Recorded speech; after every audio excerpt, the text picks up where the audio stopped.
the first live episode of this shit. Are we live? We're live, apparently. Oh, really? Yeah, Okay. hello. Hi, wave to the camera, Francis. Are you serious? Yeah, fuck it, let's go. But we're not broadcasting right now. Oh, no, we're not broadcasting. No. We're just like We're just live in recording. front of our stupid Oh, yeah. camera Oh, setup. on camera. We're on camera and we're on audio. I was like, Alex, we agreed on the censorship committee at the end. We agreed on peer review before publishing. Okay, no, this is genuinely the first one we're doing like this, that I'm actually recording in person. Oh, you mean in person? Yeah, Gotcha, that's what I meant. Right. In person. Right. In person. In real life. So, yeah, do you want to introduce yourselves? Who are you? My name's John, Uh-huh. and I host the Bitcoin Rapid Fire podcast. And course. I really like Bitcoin. This is a joke, by the way. Anyway, let's this is Remnant round 2. So let's talk. Me, Francis, and John are obviously together, and we are. Should we tell everyone where we are? Like, can we tell that? We're in Central America. Okay, we're in Central America somewhere. We're in a jungle, and we happen to be in the same place, obviously. So I decided we should get together and do a recording. The last one we did, I was in one jungle while Francis was in another, and it was Dave on the call, right? Last time? Yes. And he was in fucking Alberta. So anyway, I now remember we're that. on When the- was that? I was still in Alberta, I think, at that time. No. You No? were, I was already here? You were down here. Okay. Yeah, you were down here because we had it booked 3 times and you missed the first 2 times. Oh, right. And me and Dave were like, fucking Francis, Oh, is he gonna make it this time? Yes. That rings the bell. Sounds about right. So yeah, this time we're all in the same place, so it's all good. But yeah, we want to do a round 2. So topics, emergent order, how we all grew up, things like that. So where do we want to start? I don't know. Do you want to start about Miami? And Yeah, let's do we're Miami. talking about people leaving Miami with a sense of not wanting to go back to their normal lives and actively seeking out the Bitcoiners to spend most of their time with. I think I've definitely seen that. Which is in emerge. effect what we're kind of doing, right? Yeah, absolutely. Even if I think about it, since Miami, I've hung out with Bitcoiners probably, if I think about, definitely like 50% of the days I've been hanging out with the Bitcoiners since then. It's interesting. It's almost like the last year and a half that like split us, created like an elastic effect. It's like sort of further and further and further apart, and then came together in Miami. And then after that, now it's like we're all so much closer. Even though, I mean, you and I met for the first time, right? Like, I mean, we'd met before, but like, fucking hell, like it was just like a bond. Right. That's the everyone. thing. I've been trying to put my finger on like what precisely changed, and the answer is probably like many things from Miami, but it feels different. Like, and I don't know if that's because so many people, like there was all this energy for 18 months pent up, and everyone came together and built relationships and had a good time and big announcements, and the landscape just feels different. And to what Francis was saying, like people uprooted from where they were, and a lot of people were like, I'm not going back. And now there's like this nomad group of Bitcoiners that are just going where basically the most freedom is, where they can hang out for a time, where they're going to be the least like abused by all this crazy bullshit that's happening in the world. That's why I came down here, because you both were like, it's better down here, and we're down here, and like it's still kind of there's it's not totally free here, but like I think I talked to a lot of people in Miami that are like, I'm not, especially Canadians, I'm not going home. Like I'm going to the Bahamas, I'm going to Costa Rica, I'm going to wherever the fuck. So, but I can't like what I'd love to know, like what do you guys think has changed? Let's just say in like the hearts and minds of Bitcoiners since Miami, because like I just feel like it was an inflection point of some kind, and how we're thinking about all this has changed in some way that I haven't been able to articulate yet.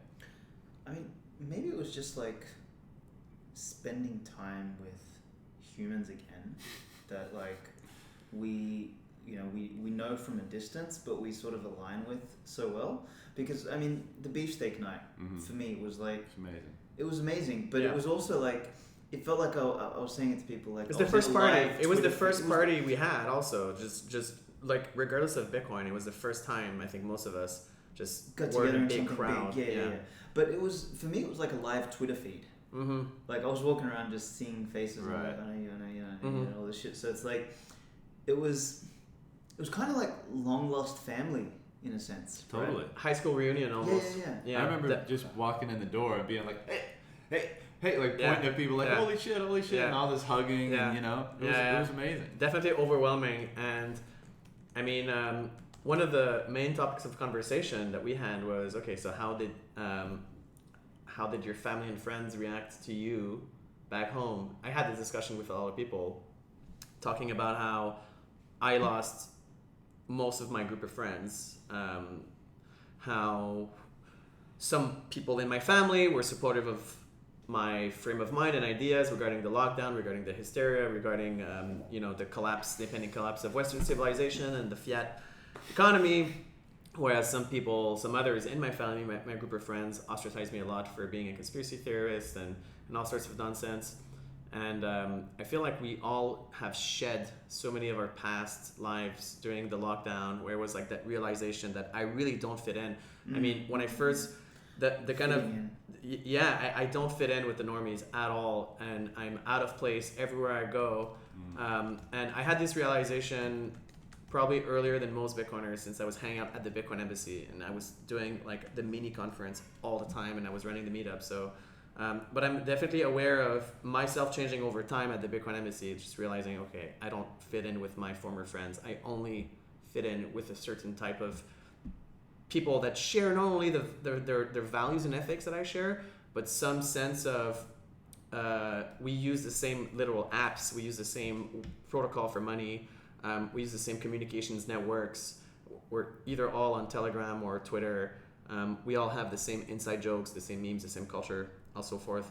So what's really interesting, I think, is kind of like the tipping point of identity. Like your identity is no longer determined by your nation state or your political affiliation, because first of all nation states are fairly similar now. We're all like a multicultural melting pot. Of course, there's different kind of cultures going around still, but I mean, in terms of nationhood, I feel some kind of affinity to my ancestors, my French Canadian ancestry, but I'm not rah-rah French Canadian. I don't think a lot of people these days are rah-rah like for their nation. In terms of left and right on the political spectrum, it's really hard to identify either left or right now, because there's no real difference. It's definitely starting to become something that's more, all right, am I in the post-national global collectivist camp where all humanity is coming together to solve these gigantic global problems like the pandemic or climate change, or am I more of a free sovereign individual whose main concern is, my well-being, my state of affairs, and my own internal values and ethics, and deriving my sense of meaningfulness from myself and not from the judgment of others around me. So you're gonna have this new the dimension has changed. New dimensions, and the Bitcoiners score so many points. That the Bitcoiners that we know score so many points on affinity levels. So we're like, okay, well now we're shifting more towards like these kind of tribes, these digital tribes, and people, they're like, okay, I found my tribe. And in Miami, there's absolutely no doubt in anyone's mind, I belong here. Mm-hmm. I am amongst my people here. And now it's over. And I'm like, okay, what the fuck? I want that feeling back. I was so happy there. I was so excited. I mean, I couldn't sleep, right? Yeah. And I had the thoughts, and I was so happy. And now people want that back. And now they come home and they're asking the question and they're rethinking everything. They're like, what am I doing here? That's exactly it. Mm-hmm. Yeah, nailed it. Yeah. Mm-hmm. Because like, prior to the conference, I mean, like you said, for so long, so many of us have felt so alienated. Like, we would begrudgingly go to like social events in our hometowns and stuff, because you don't want to sit at home and do nothing all the time. But at these places, like, you're biting your tongue and you're disagreeing with everybody, and you end up just like reverting to like a very limited version of yourself, because you can't express all the things you believe to be true or interesting or whatever, because the people around you are so divergent ideologically and all, on so many issues. And then you come to Bitcoin 2021, and like you said, I know tribe is a bit of a cliche term, but it's like true, right? Like everything was just perfectly smooth. Like everyone's on the same wavelength. You don't have to like cross any barriers first. It's like you hug. Yeah. Like everything's good. Yeah. And how could you not want more of that after that's over, right? Like everyone leaves and like there's a withdrawal. You're like, fuck, like that is the feeling I want Yeah. all the time. Like Yeah. I want to live around that feeling. I don't want to go back to that jail cell that I put myself in, having to be a different person socially because I'm so divergent from everybody. Right. And imagine just the productive output that we would have if we were in that mindset for an extended period of time. Of course, in those conferences, we're always kind of on a high, which is why I tend to avoid them, because I know I'm going to go on a high and I'm going to burn out because I'm going to want to cram everything. I'm going to want to cram everything. But imagine if we were to dose this out over years. I mean, this must have been what the founders the founding fathers must have felt, right? This just sheer geographic concentration at one time of geniuses that have balls, right? So smart people that have a backbone, because it's not just enough to have smart people.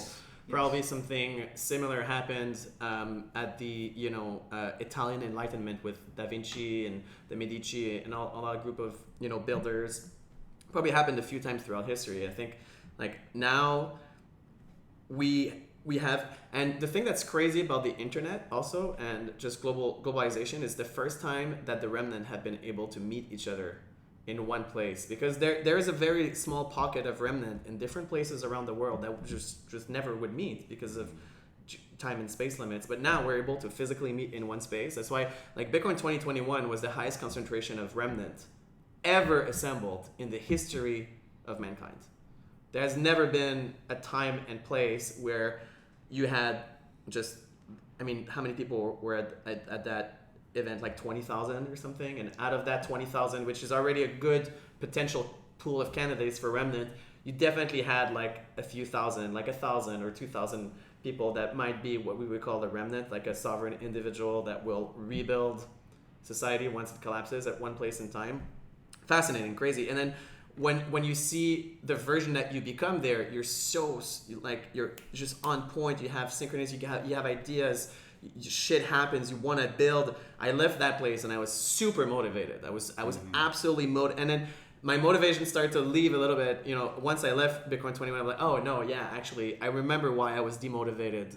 Because everybody's a fucking moocher and a leech in the real world, and whatever I build, people are gonna try to suck it out of me. And I don't want to. But during that little enclave in Miami, I was like, the future is so bright. Look at all these bright minds around me. I can express my creativity. We can build the greatest thing that's ever been built in our entire lives.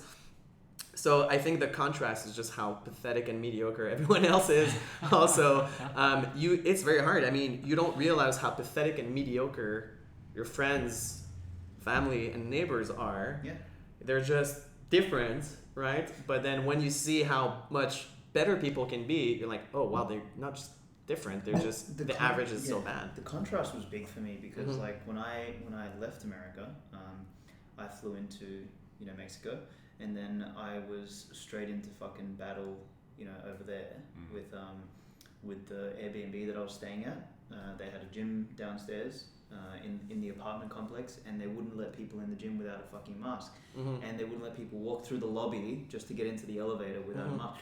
And I just ignored them every single day and just like created hell for them. I was like, I will fucking refuse to just bend over for a dumb fucking reason. Right. And because like the contrast was just so strong coming from Miami, I had fucking a war for a week in Mexico while I was there. And then when I flew into Central America, where we are now, I got fucking arrested. I got detained at the damn airport because I refused to wear a mask. Yeah. And this little paramedic fag comes up. He's like, "You have to wear a mask." And I was like, "I'm drinking my water," like definitely just being like staring the cunt down. Yeah. And he's like, "Well, hurry up and drink the water." So like I finished drinking the water, and then I pulled out my little protein bar and I started eating that regularly. And he started going red. He was like, he's like, "You have to put a mask on." I'm like, "How do you expect me to eat?" Yeah. So I'm sitting there, and then anyway, he calls the immigration officer to come over, and the guy's like, "Is there a problem?" And I'm like, "No, there's no problem. I'm just eating." Like I was really cool about it and everything. And the first immigration officer was cool. So he left, and then he brought the cops over. Then the cops grabbed me, and they pulled me over to a corner, harassed me, took my passports, made me sit down. And then, like, one guy was just like this pathetic piece of shit. Like, I had the mask here under my nose, like while I was talking to them, like just to irk them. And this cocksucker was sitting there and he's screaming at me. He's like, "You must wear it above your nose," and his mask is falling under his nose. Yes. And I said, "What about your one?" And he fucking flipped. He's like, "Don't worry about my mask. You must sit down. You will listen." And he like started getting fucking crazy. And I was like, that is one of the most aggravating things someone can do to me is when you've already. I mean, I'm able to avoid the mask, but not in all situations, obviously. So whenever I can avoid it, I do. But when I don't, you put it under your nose and you breathe through it. Because I don't know if it's a psychological thing, but I genuinely have issues breathing through the mask. I think it's psychological at this point. It might be because I'm so uncomfortable with the fact that I'm complying, and I feel and I feel so violated. I get my heart rate goes up, and I have legit like mask. I don't know. You should call it mask anxiety or something like that, or fucking cuck anxiety, where I identify as a sovereign individual remnant, and you're forcing me into this cuck personality. I mean, definitely it's a little troubling, to just be forced to comply to get your fucking food, and then when someone just does that little, over your nose, just go over your nose a little, that little sign where they use their hand. I don't know if you can, like just to cover. I mean, I just in your mind you're just like, yep. Instantly think about breaking his nose. And just have, I'm supposed to be shopping, and now I have these violent fantasies of destroying a guy's face. Like, it's not healthy, right? It's not healthy to always be forced into these scenarios. So yeah, and the people that do that are the people that have the least amount of power in society. It's always the retail and level clerk. That's exactly why, though, because it finally is a form of power that they can exert over others. Yeah, right? That's why they take advantage of it so much. We were at the grocery store last night, and we were 3 feet from the entrance, and Svetski was just like put something on the thing and was probably just about to leave. And the girl asked him, "Where's his mask?" And he was like, "Oh, we're on our way out. We're 2 feet from the door." And she calls over. She yells to some guy, like the security, the mask Nazi, whatever, to come and do something about it. Yeah. Everyone's got a dedicated mask Nazi working for them. But that's also the difference from Miami. Like, we were in Florida, everything's free and open, and other places in the States. And so, like, not only do we miss or do we have withdrawals from, like, connecting so well with everyone and being reinforced in our ideas and stuff, but we're also shat back out into the ex-red state U.S. world where things are so crazy. That's a shock in itself. I wanted to say that before. It's like, sometimes I have to stop and pinch myself to just look at how ridiculous things have genuinely become. We live in an insane world. It is the dumbest time. Like and the thing that I posted the other day about South Korea. So like in South Korea now they've mandated that gyms. I don't know if it's a mandate or if it's just a recommendation in gyms, but they've got these, the plexiglass between every fucking treadmill, right? And you're not allowed to go over a certain speed on the treadmill, and they're recommending that you listen to slow music because apparently that will minimize. If you run too fast, the wind will like spit out your droplets further. I can't fucking believe what version of the Twilight Zone we're living in. Like, it's fucking strange at this point, man. And the thing is, they've managed also to make this about your personal behaviors have an effect on others, right? So that's how they're the whole basis for rationalizing this is that there is an externality cost on your behavior on others. Therefore, the non-aggression principle, and that's the one thing that I find, libertarians have been so bad at is just harping so hard on the non-aggression principles for decades and decades. Like, we must strictly adhere to the non-aggression principle, but all the left had to do was to transform, your individual behavior into some kind of diffuse form of aggression where, well, your right to live as a normal person ends where my right not to be near someone that potentially has COVID and not wears a mask begins, because that is a potential form of harm onto me and to others around me. And anything now, and that all goes back to, by the way, it's just to the nationalization of medicine, right? To the taking over public healthcare, because the argument is now, well, since I'm paying for your healthcare, I'm entitled to give you some advice on or to force you into certain patterns of behavior that I believe will make it less costly on me because I'm paying for it. And not only that, I'm paying for everyone's healthcare. So if you do something that may affect the health of other people, and that, by the way, is in terms of conspiracies and like how we got into COVID. I think all of us have a very similar view on this, where there isn't a shadow puppet master out there in a committee who's saying, haha, we're gonna bring about the pandemic, and then we're gonna do this, and then we're gonna do that, and then we're gonna everybody vaxxed, and then once everyone's vaxxed, we're gonna implement this so that we can have our ulterior evil motive. There isn't that I don't think happening. I think it's more of an emergent process. It's emergent stupidity. Right. You mix, like broken incentives right. with morons. Right. With maybe like sprinklings of intention. Like, so I don't know. Those are the broken incentives. Like right. people, because when you have centralized structures, right, like obviously the strongest, most powerful incentives go up to the top. And so like whether it's the head of the farm or the head of the WEF or any of these institutions, even government, when they see like, oh, this is a handy way to corral and control people, like they're not going to be explicitly, overtly, even to themselves, in my opinion, evil.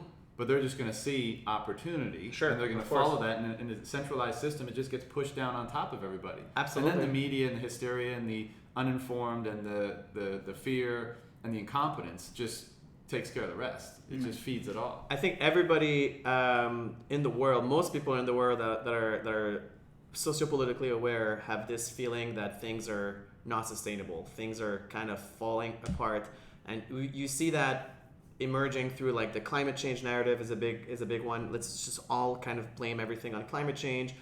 Racism is another one. Our whole system is not doing well. What's the root cause? It must be racism. Must be something. And now you have something to latch onto that's very visible. Oh, it's not our fault that the system. It's the fault of this pandemic. You see it through workers' unions, for example. Workers' unions are just grabbing onto the pandemic to like squeeze every rent seeker out. Every single rent seeker out there is happy with the pandemic because they have the pandemic increases the rent-seeking market, like the total amount of wealth that can be rent-seeked tremendously, because the people whose wealth is usually extracted have allowed themselves to be extracted a little more because of the fear. And if you think about like going back to the public healthcare system, you had this meeting of these international NGOs that are now running the world effectively, right? So the IMF, the WHO, all of these international organizations that are all about the coordination of the message around the different nation states and making sure that there's no arbitrage between different states, right? So the WHO's health policies are the same across all the world, so that you don't have one spot that can be where the viruses, I don't know, like have their little pandemics or whatever. And then they started out with a new narrative called health in all policies, where since theoretically every single policy, whether it be economic, whether it be infrastructure, whether it be energy, any policy can be argued to have some impact on health. For example, your fiscal policy might drive inequality, and we have a bunch of studies here that show that inequality of income creates all sorts of health issues. Therefore, every single issue in the country is a health policy issue. So now what we have these unelected fucking sludge bureaucrats from the international health establishment that have established themselves as having a veto over every single policy there is. Now you look at people are talking about the inequality of vaccination, inequality of this or that, or all right, so you lot are gonna have to wait to reopen because we need to get to X vaccine threshold, but before we get to X threshold, we must make sure that all the target demographics of vaccinations are hit, and so on and so forth. And it's fucking crazy. We've just devolved into this gigantic rent-seeking bureaucratic mindset, and it's not gonna stop, obviously, because this is all the fiat. This is obviously all of it, not most of it is called by the fiat Ponzi, which everybody knows that the music's about to stop, and then they're going to hold on to anything before they allow the music to stop. So unfortunately, I think, as we've seen now, the pandemic is over. I mean, we can disagree as to wherever there was ever a pandemic. I don't think there was ever a pandemic. I just thought that we had, statistically speaking, a higher variation of a very intense flu season. That's pretty much what it is if you look in hindsight. But definitely today, there is no fucking pandemic anymore. I mean, obviously this shit's going to come back every season. We're the fourth wave now. Like, there's no fourth wave in a pandemic, right? There's like one pandemic and then it becomes endemic. It's obviously over. And people now obviously see, okay, now it's over. Like, now there's no more argument against, there's no more scientific basis behind it. But it doesn't matter if there's a scientific basis behind it. Because we've started on this path. Retracting what was said originally is political suicide, and it's reputational suicide, and that's, again, I think we spoke about this in the first Remnant Pod, which is, we live in a world where responsibility is the enemy. Yeah. Like, any way to like shove responsibility on someone or something or some other entity or whatever, or these these global organizations which don't really have a head. I think it was you who mentioned something interesting about like what a politician's job is, or what the job of these sort of people at the WHO and everything, what their job is to take the fall when the time comes. I think you mentioned that. That's purely their job. Like the number one task you need to do is we're gonna like do something stupid here. Yeah. So at some point somebody's got to take the fall. So we'll pay you enough to take the fall. And that's partially why their incentives are to identify things that can help them take the fall. So let's just non-conspiratorial at all, right? So the pandemic was just randomness of the universe. But once it happens, all those people that know what's happening in the financial system and with politics and all that kind of stuff, they're like, now this can be very useful. Because this can absolve us of all the fucking shit that we've been kicking down the road for a long time. Yeah. And when the time comes, we can just say they did it or it did it. And that absolves them of the responsibility that they otherwise might have to take. So they're playing to their incentive by feeling like, this saves my ass. 100%. Right? It's fantastic. Short of an alien invasion, they could not have found a better scapegoat. And 100%. And you could see that before. They've tried it a few times. Right. There's a great. I saw Dr. McCullough. He had a tweet. The Time magazine. Yeah, the Time magazine. Yeah, like exactly. Every year since like 2005, there was like there's been. It's just it caught on this year because like I had a theory about this. It's like 2019 was an empty year. I don't know if you guys remember. It was like a dud year. Like people knew stuff was wrong, but it was like a sort of like waiting for. We knew stuff was wrong. I don't know if most people knew stuff was wrong. I think most people sort of had an empty feeling, like a pointless empty feeling. It's like we've been sort of in this innovation like. We knew something was wrong. They felt something was wrong. Yeah, that's the thing. Exactly. Yeah, that's a really good way to put it. Yeah. And you couple that with kind of a period of peak internet connectivity, it was ripe for hysteria to just fucking spread like wildfire. Yeah. Like it could not have. This could not have happened in 2012 or 2015 or 2016. There wasn't enough guilt out there. People did not feel guilty enough. Guilt, but also the connection on so much social media just didn't exist. True. The ability for a message of stupidity to sort of permeate didn't really exist. I mean, what did you see after that? Yeah, was one movement after another. Like Me Too was sort of a prime the year before. Like there was these couple, things that kind of came and went. Greta was a good precursor of the hysteria when we were like, oh, let's put this child in at the head of global policies. Let's just put her there. She's such a everybody focus on Greta and focus on how she's battling the evil people. Yes, that's the battle. It's Greta versus the capitalists. Do not look at the global health bureaucracy or the global bureaucracy, period. And so you're making a case for the technological argument, whereas the stupidity of the people was always a latent thing. And then the internet, I do believe that's true. I do believe that the internet unleashed the stupidity of the masses, which were just not able to coordinate effectively before. It gave them a voice. It definitely gave the masses a voice, and Socrates was right. We should never have even engaged. I don't know if you know, Socrates was against writing and reading generally. Just everything should be oral so that the masses can't it's much easier for them to spread their message if it's written down, whereas orally you need to have a debate and it doesn't scale well. But the other thing is also the sheer amount of guilt that people are feeling. I think deep down, guilt, I had a lot of tweets about that. Guilt is one of the most powerful motivators out there. It is the most powerful. It is the most. Yeah. I mean, I hate feeling guilty. Personally, out of all the feelings, being very angry, I can cope with. Frustrated, I can cope with. But when I feel guilty, my internal mechanism is just, I need to resolve this thing. Like, what am I doing wrong? I can't sleep at night, so that's why everything that I do is ethics and values driven, because I hate feeling guilty. The thing is, most people feel guilty because they get free shit. Where does all the wealth come from? Where does all, I don't do anything. I'm a fucking sludge. I'm a fucking slob.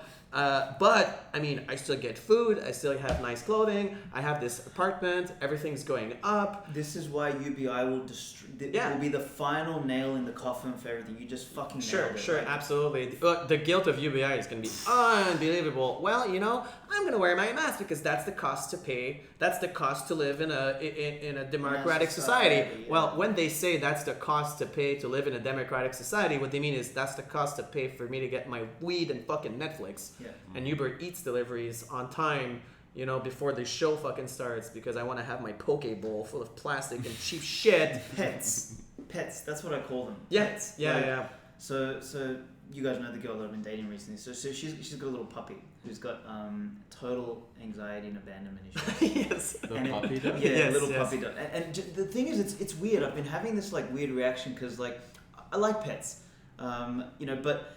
The pet reminds you of the masses. It does. I swear to God, I want to fucking kill it.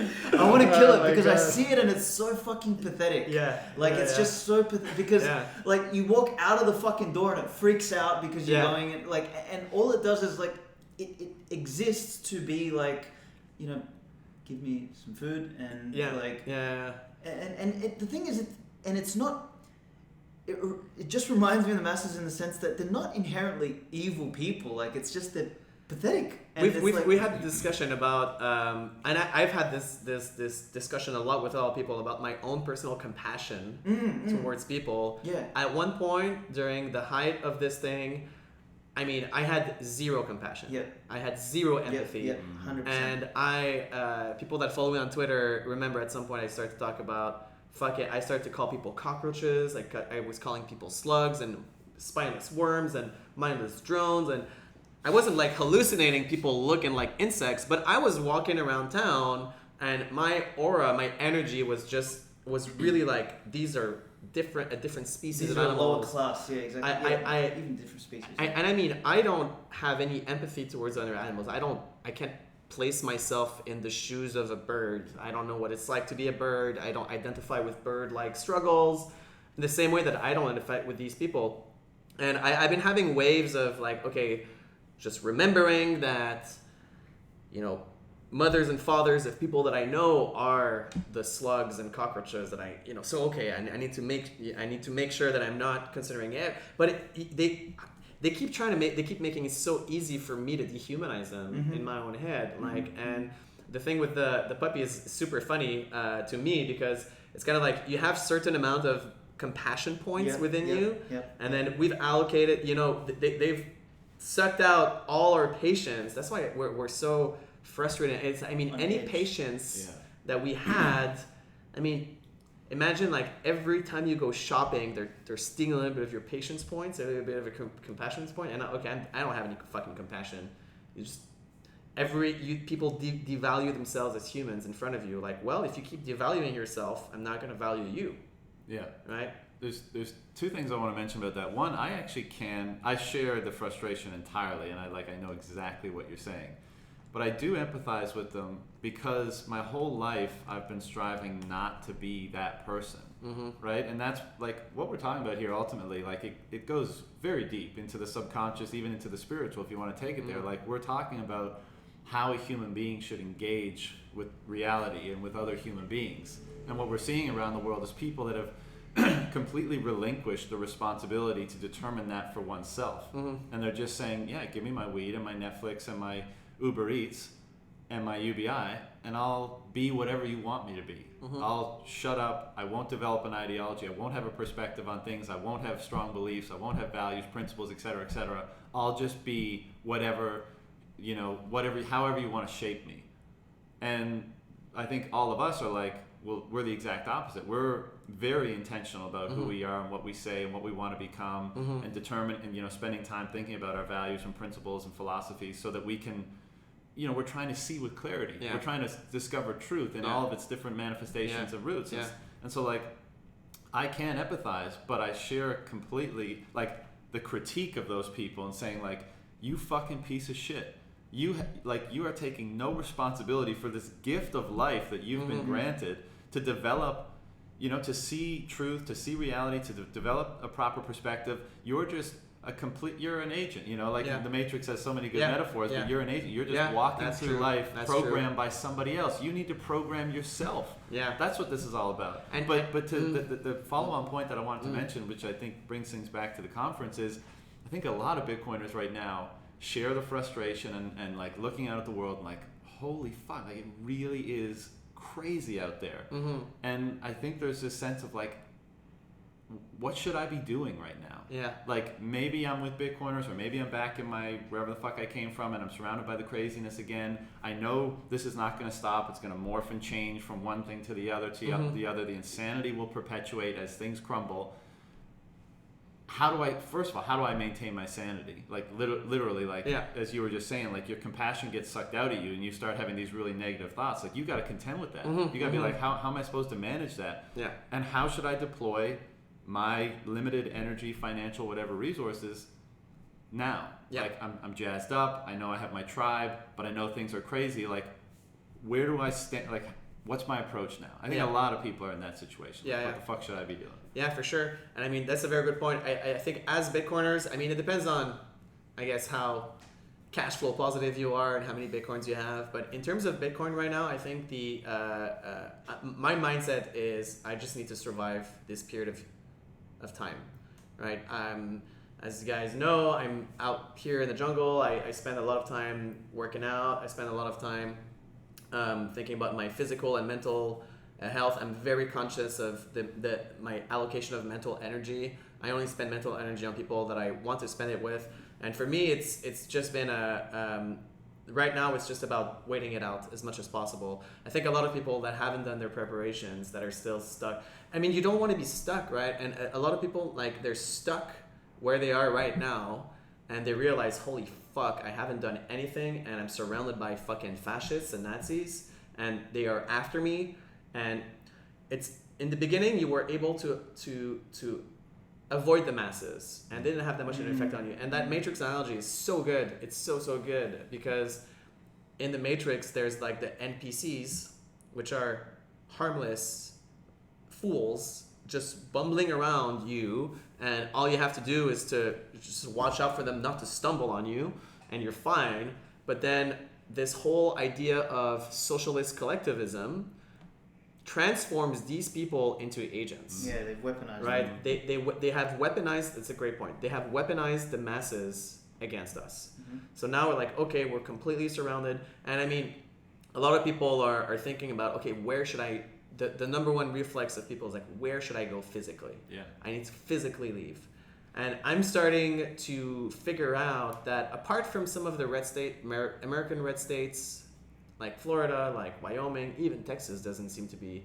I think, and these states, it might just be a longer time period before they crumble, like the blue states, because of the immigration of the masses towards these states, and because of the democratic process, will eventually, because the rent seekers outweigh in number the producers, eventually democracy is just programmed towards rent seeking. I think it's, right now people are thinking about where should I go? And that's what people ask me in terms of advice. If you look at, for example, Katie's passport business has exploded in terms of PR marketing, because everybody's wondering, where should I go? Oh, there's this business is selling me passports. Maybe I can go to Vanuatu. Maybe I can go to another jurisdiction with low taxes. But I'm thinking more along the lines of, guys, like we are Bitcoiners. We should be able to opt out of the system wherever we are. there's the rules are going to be the same all over the planet. The jurisdictional window is closing in. I mean, what we've seen in like the theory of the sovereign individual was that some states were going to go full remnant, some states were going to go full sludge, full masses, and then the remnant would leave their home states and then go to the new free states, the new free cities. But do you guys think we're going to actually see that happen, or is this kind of arbitrage really going to happen? Because I mean, think about, I don't want to mention El Salvador now in the discussion, but some states might be trying to do that, but is it successful? Is there any state right now, for example, which is welcoming the remnant openly? Well, openly it's Florida and Texas. You're right. Openly is Florida. Yes. Yeah. So I think there is, like, to your point, at some point a line needs to be drawn. So like when you get a mass of remnant, conservative, whatever we want to call them, Bitcoiners, in a particular place, we can actually, like, for every, they need 10 of them for every one of us, basically, in terms of influence. And but for every one of us, there's 100 of them. True, so we're still 10 to 1. We are still 10 to 1, correct. But I think in these places like Texas and Florida, we keep coming back to those as an example, the threshold may not be 100 to 1, it may be only 10 to 1, which is enough for us to contend with. So like, I don't know, I do pin quite some hopes on that, but also simultaneously is, this idea of, I guess outlasting the stupid, like, kind of before when we were trying to like reorganize the tables, you know what I mean? Like, no, that's true. But I think that question is a question that we've been discussing a lot, obviously, ourselves. And I think the what's more important here is than finding the answer is just the question itself, which is the brightest minds in society, the people that actually want to build stuff, are all asking, the fucking Titanic is sinking. Does anybody know where the boats are? Does anybody have a fucking good plug on some life jackets? And that's the craziest thing. It's like, what is the answer? I don't know what the answer is, right? Is the answer to build your own is the answer to do this? Is the answer to keep a low profile? Is the answer to join the system and pretend you're one of them as long as possible while secretly hoarding Bitcoins? I mean, the common thread of all the answers is, if you don't have Bitcoins right now, you better fucking sell your kidney and like get them, or do whatever it takes right now. Sell your home. Selling your home is a great thing. Yeah. If you have a home right now, fucking sell that shit and buy Bitcoin. This is financial advice. Yeah. You can hold me accountable for this advice. It will be life-changing advice. If you can afford to sell your home, like if your life condition.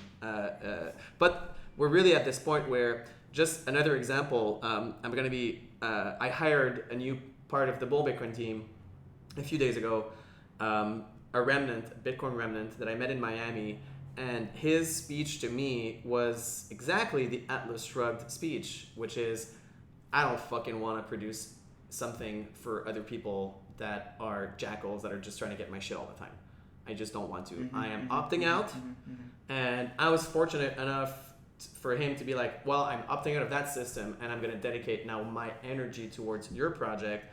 But the sheer brain drain and energy drain that we're seeing from productive use in society, I mean, if you look at, for example, a lot of the Bitcoiners that I know that are producers are kind of in a semi-retired state right now, where they're like, okay, I'm comfortable enough to be independent a little bit, and I don't want to invest my energy in a new project because who fucking knows what can happen. I mean, I wanna invest in aerospace. Well, the entire fiat economy isn't subsidizing this industry. You have absolutely no chance of competing on your merits. Okay, so I want to go into agriculture, like our friend Joel is doing, like regenerative agriculture. I mean, he's got a lot more willpower than a lot of people. Most people would not have that willpower to be like, no, I will plow the fields with my cattle, and I will regenerate the land, even if it's just 1 acre.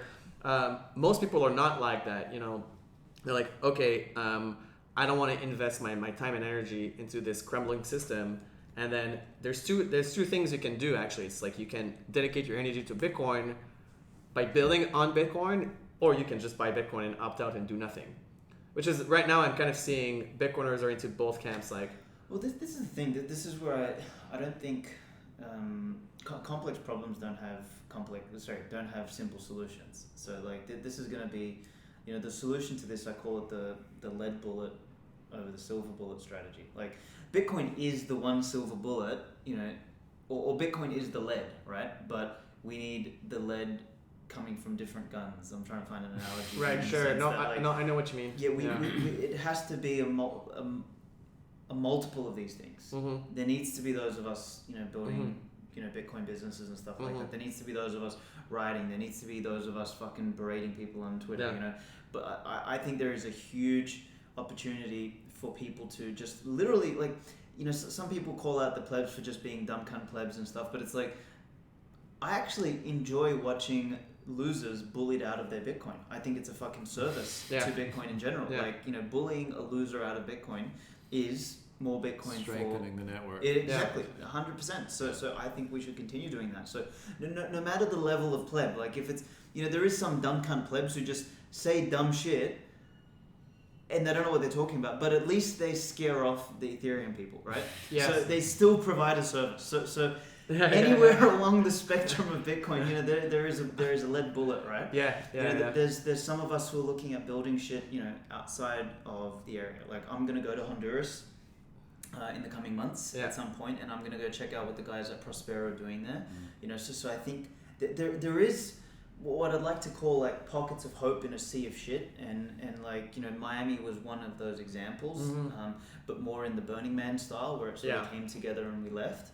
But I feel like there's no one right thing, and there's no one right answer, and there's no one right methodology. Totally. It's got to be a mixture of these things, because then it's then they've got to play whack-a-mole with us. Yeah. And they don't know what the fuck to hit.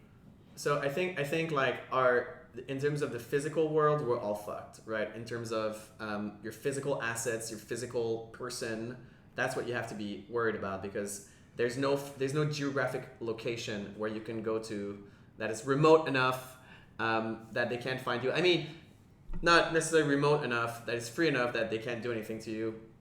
I think that right now is also a moment just for gratitude to the fact that at least whatever they do, they can't take our fucking Bitcoins. That is, honestly, there's two things that give me strength throughout this period.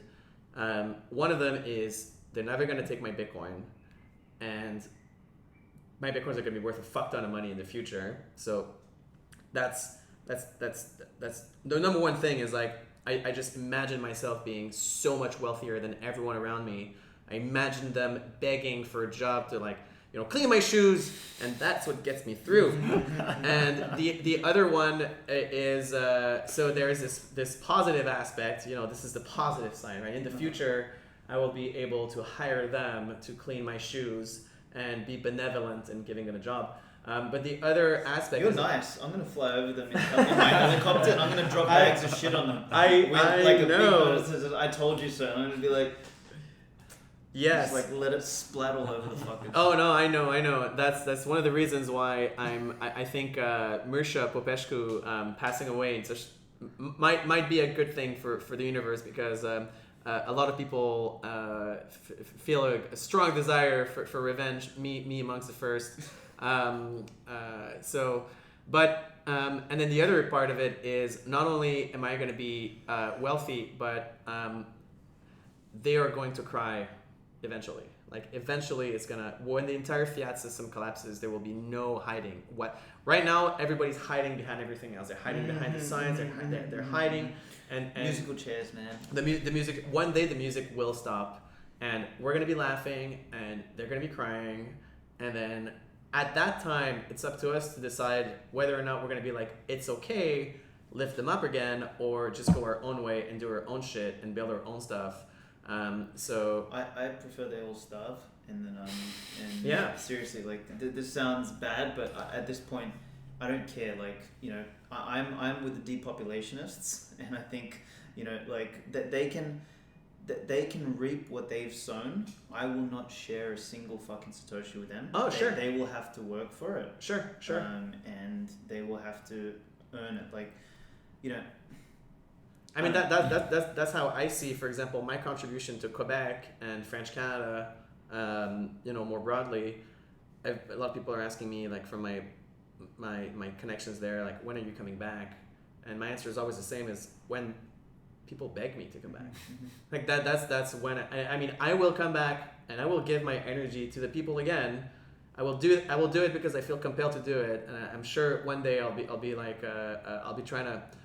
I won't be exclusively focused on just a few remnant like I am now, but it will be when they have earned it. When at least they have apologized for doing that, and now they beg us to come back and help them.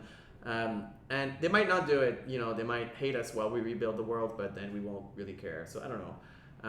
But to, like, on that point, I think there, you know, the only refuge that we have is Bitcoin. It's the only safe refuge that we know we have for sure.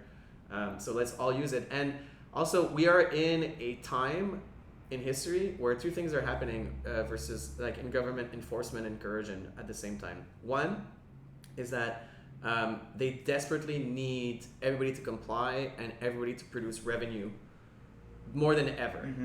And B, they don't have the manpower or resources to extract the revenue and enforce the compliance. So the compliance is being enforced in a decentralized way by getting the shop owners and by getting the neighbors to enforce, and the media. That's the weaponizing of the sludge. Yeah. So they cannot pay for police officers to go down people's homes. So there's, like, the culture of compliance, which is outsourcing that part of the government. But the other part, the financing, they're definitely desperately going to go after people's money as much as they can. And the only thing that you can do as a person is to not be the low-hanging fruit. Yes. Not be the low-hanging fruit. Right? That's like, instead of trying to, you don't outrun the bear, you outrun the other guy. Right? That's what Bitcoiners have to think right now. So just, if you can't just pick up your shit and leave, just make sure that, you know, it's way harder to go after you than to go after your neighbor. Bitcoin's nitrous oxide, man. Like, you know, that's what gets you in front of the other guy. And I think one of my favorite things about Bitcoin, I want to ask you in a second about, like, thoughts about dropping shit on people, but because I know you're more sensible than I am. But the thing I love about Bitcoin is that not only does it give refuge, but it actually sucks the well dry from the existing state. And I think that's what a lot of people underappreciate when they think, you know, when they're trying to ask the question about how does Bitcoin change the world, is that it is the Ayn Randian you know, embodiment.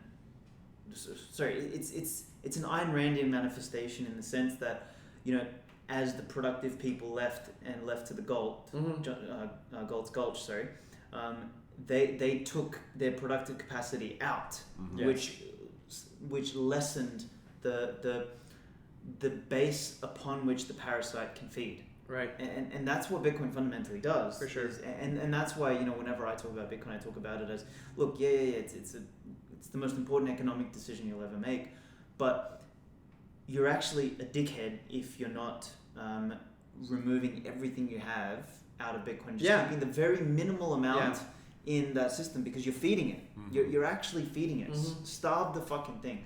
And you know, I guess that's not just a political move. Like, that's also in your best interest. It is. It's 100% in your best interest. So you've got this interesting thing. Is like, we're on the uptrend. Because we've got economic mass coming our way. And that's building.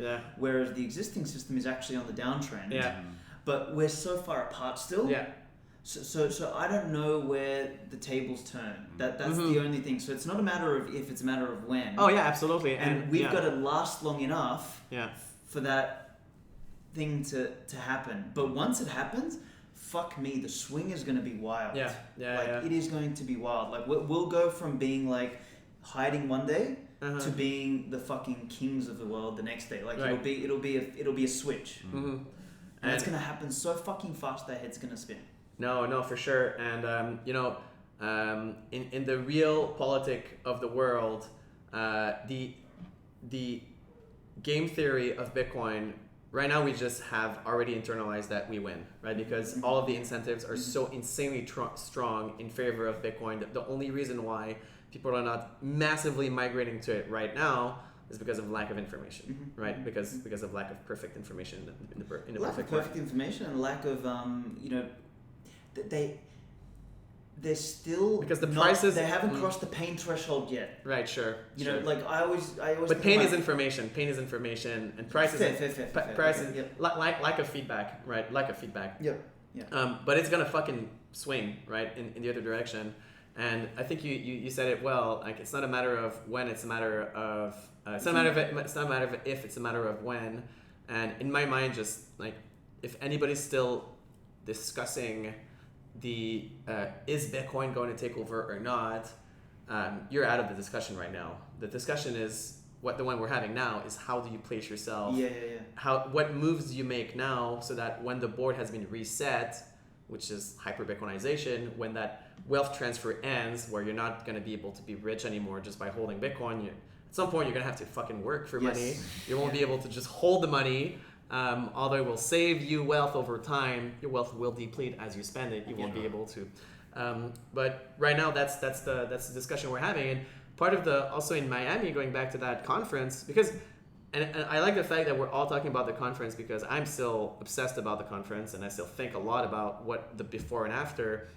There was also this feeling of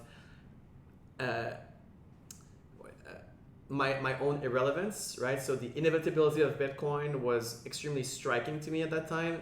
I knew that Bitcoin was inevitable from an intellectual point of view. I went through all the possible scenarios in my head and the way that everything unfolds based on the first principles, and it can only win, right? Bitcoin, the only outcome is Bitcoin dominates.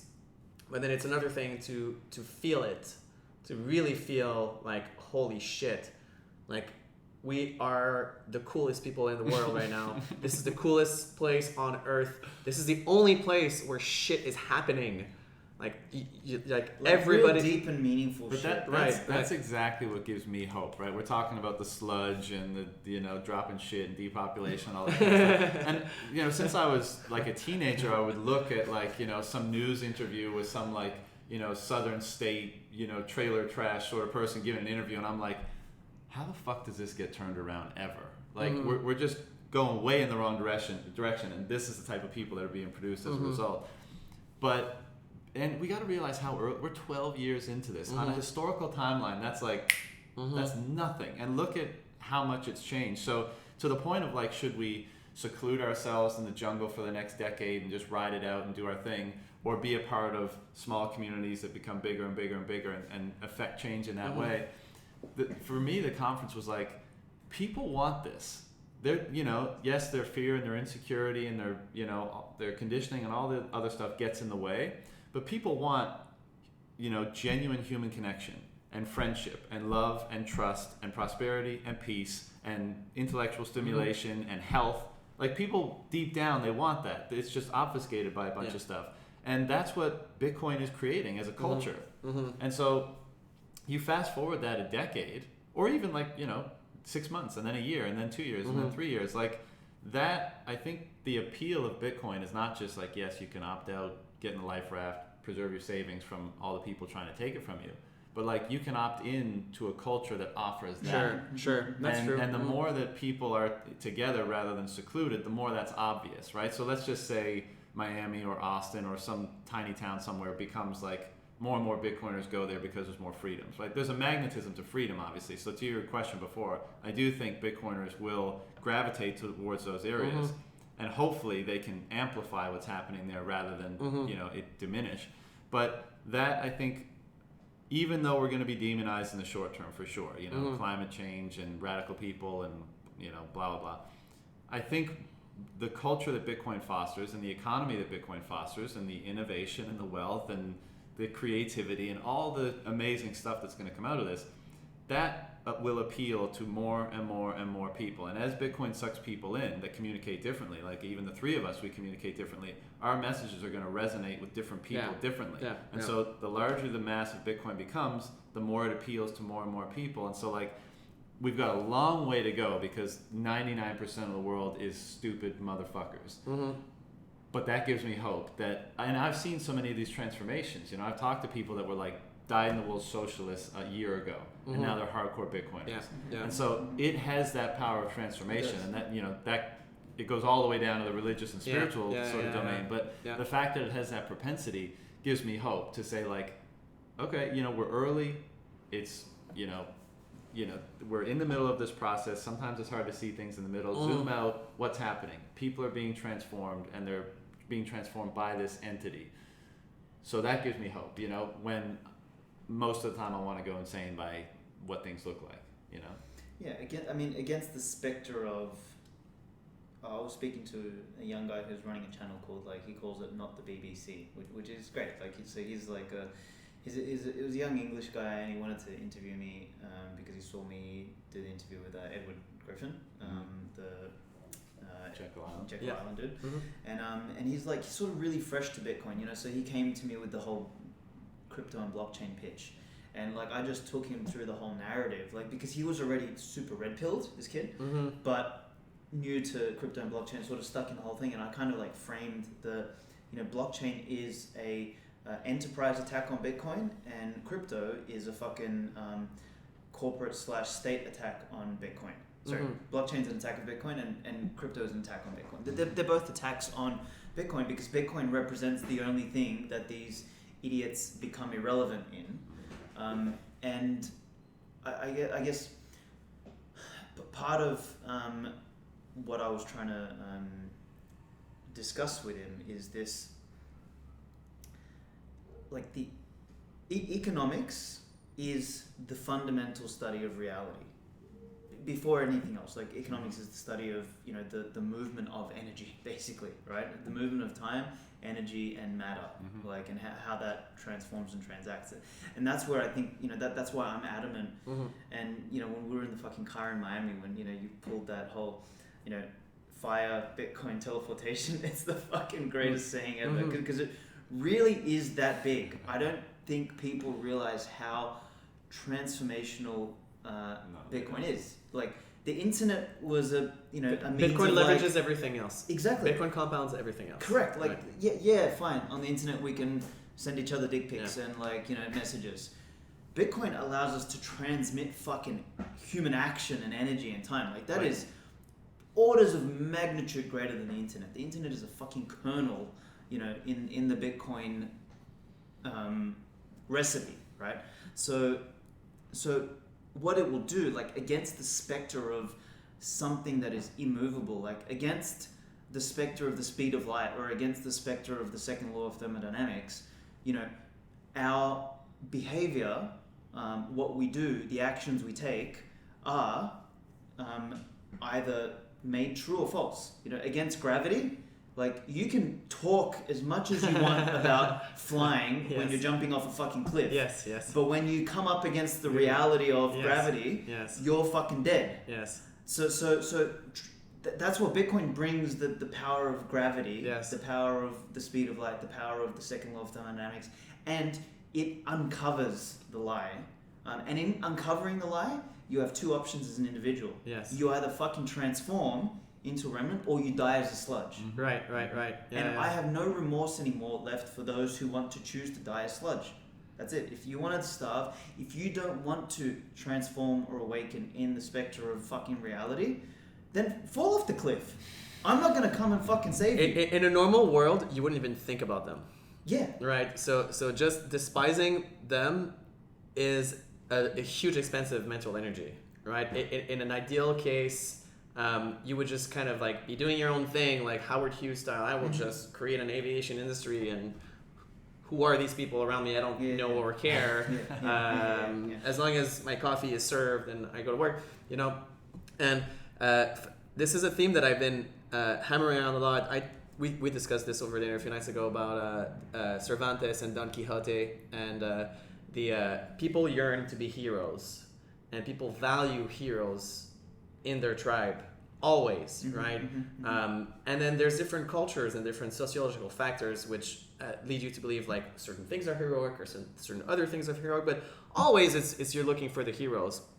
And there are so few opportunities to be a hero today. What the fuck are you gonna do if you're a hero? If you're an aspiring hero or an aspiring explorer, like you're gonna wear a mask, Francis. You're gonna take a vaccine. That will not. And you know what? They have been doing that, but it doesn't last very long, though. If you are truly in seeking heroism, you'll be the first to wear the mask. But after a little while, be like, oh, everybody else is wearing the mask. There's nothing special in wearing the fucking mask. You know, there was something special in being the first one to wear the mask and calling for all the humanity to wear a mask, like Balaji. You know, they were heroes of the mask revolution, or Taleb. You know, but eventually you kind of like that kind of wears out. What does the aspiring pirate do, or the aspiring astronaut do these days? Like nothing. So blockchain is like not technology, and Bitcoin is exploring the 7 seas and conquering new continents and being a pirate.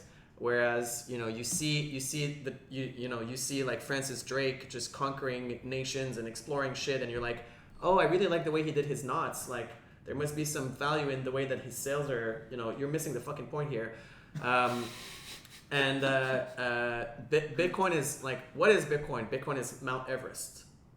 Like that's how I would describe it to programmers. Is like, why would you program on Bitcoin? Well, why would you climb Mount Everest?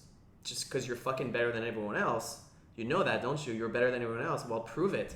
Plant your fucking flag on top of the mountain, and then you'll be able to show everyone that you're better than them, right? It's like we always want to kind of achieve at something, and Bitcoin is just this endless terrain that we can just conquer. And it's really sad today. I think that's why a lot of people are going to this climate change, going to this inequality. Everybody wants to be a rebel. You see all these young people, they're truly thinking they're going to liberate the oppressed, and they want to do something great and heroic. And that's the biggest tragedy, is that we've just told them, okay, so this is how you'll be great and heroic, by complying. Doing what you're told. But by doing what you're told, you're actually saving the lives of millions of people. Can you imagine that, And also by empowering them, to snitch on the others, and you can do your part by reporting your neighbors, and you can do your part by making sure that everybody has the mask over their nose, and every time you do that, you get a sense of gratification. And maybe, okay, so I feel like shit because everything is free and cheap, and I don't know why they have because people don't, I don't know what it must feel like to be a normie and have all this fiat shit around them. I mean, I personally I'm sure I don't have zero subsidy. I'm sure I'm not fully unsubsidized, because I must be subsidized by ways that I don't. But I'm very conscious of the money that I've made, and it's 100% ethical, and I like the money. I know where that money came from. It came from taking risk at the right time and having placed myself in an intellectual setting where I could receive the download from the universe information and be like, all right, I acted upon it. But a lot of people, they're like, how do you feel? And of course, and going back to this idea of Cervantes, who wrote the book Don Quixote, Don Quixote is this knight in shining armor at the period where the knighthood is ending and modernity is arising, and his whole identity is to be a knight in shining armor, which is helping against the villains. And as modernity switches, he realizes that there is no more enemy for him to fight, and he goes crazy. And then goes on to fight the windmills. Yep. And no one wants to tell him that the windmill is not actually a giant, it's just a windmill, because they can see that his identity is so tied to him fighting the monsters that if he realizes it's windmills, he's just going to die. He's just going to go crazy, and we don't want that because he's a nice guy. So I think that's kind of like what people are reacting right now. They're just like, they feel guilty because everything's free and they didn't earn anything, yet they're still having an insanely high descent of living. So it must have been taken from the blacks. It must have been taken from Mother Earth. It must have been taken from the grandmother, from my selfishness or something like that. And then, all right, I also want to be a hero. What am I supposed to do now? Well, I can't build rockets, of course, because you need to be in a committee to do that. I can't do anything because I'm a hero, I'm a pirate. Like, I'm not going to be able to go through 15 years of the loops of the administrative system. The people who have the opportunity to do heroic things, like our fiat addicted friend Elon Musk, have got there through a bureaucratic process. You can't just get there through shill. You can't be a Henry Ford anymore. It's just impossible. You will be stopped. Someone will stop you right as you start. Like, even before you start, they're going to convince you. Even your friends and family would have an intervention. Like, no, you can't just build. You can't just go out there and build. You need permits. You need this. You need that. What about the environment? What about what other people think? Have you thought about what the news are going to say? Money transmission license. Right, money transmission. Can you even send money without a money transmission license? So that's what Bitcoin offers. Bitcoin is just like, well, you can just do this. You can just go into Bitcoin, and then that's such a low. And it's so funny. We're talking about like the bar has been set so low to be a hero. Back in our early days as a species, you would be a hero when the lion just arrives in your village and you fucking grab him by the neck and fucking. It's very hard to be a hero, and then all the ladies love you and all the men look up to you. Now the bar has been set so low that just by not wearing a mask in a store, you'll see people look at you, and a lot of people will be like, they look at you like they look at a hero silently. Like, yeah, you get dirty looks and shit like that, but you walk, people will be like. You get gangster. Yeah, gangster. I got a standing ovation on the plane from Turkey to Brazil because I stood up to the dumb bitches on the fucking plane because I was flying business class. And I put her in a place. She's like, you have to wear a mask. I said, no, I don't. I pulled out my bullshit medical certificate, blah, blah, blah. This is business class, bitch. We do whatever we want up here. And then I told her, I said, look, if you want to wear a mask and if you want to wear a hazmat suit and you want to like cover yourself up, that's fine. That's your problem. I'm willing to take the risk here. Everyone else here who wants to wear a mask, and I like kind of pointed to everyone. So if you guys feel safer, you can wear a mask. But I said, you don't have to worry about my safety. I'm okay.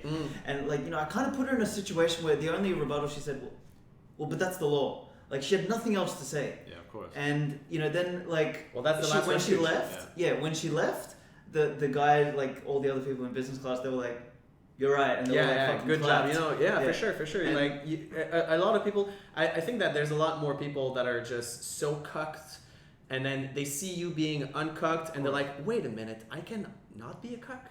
There's a choice not to be a cuck." And then I don't write them off right away. I think you can write off a certain part of it, like a good 50% chunk of the population is fucking useless.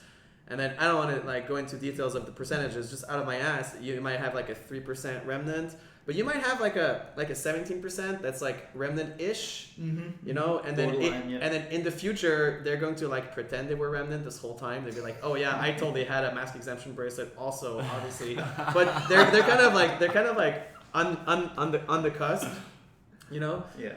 I think there's an interesting point about like people being sold a false hero's journey, right? So they're given this easy, because I think human beings feel a call to adventure, if for no other reason that we live in an infinite universe, and so the novelty of that is always pulling you forward with your curiosity.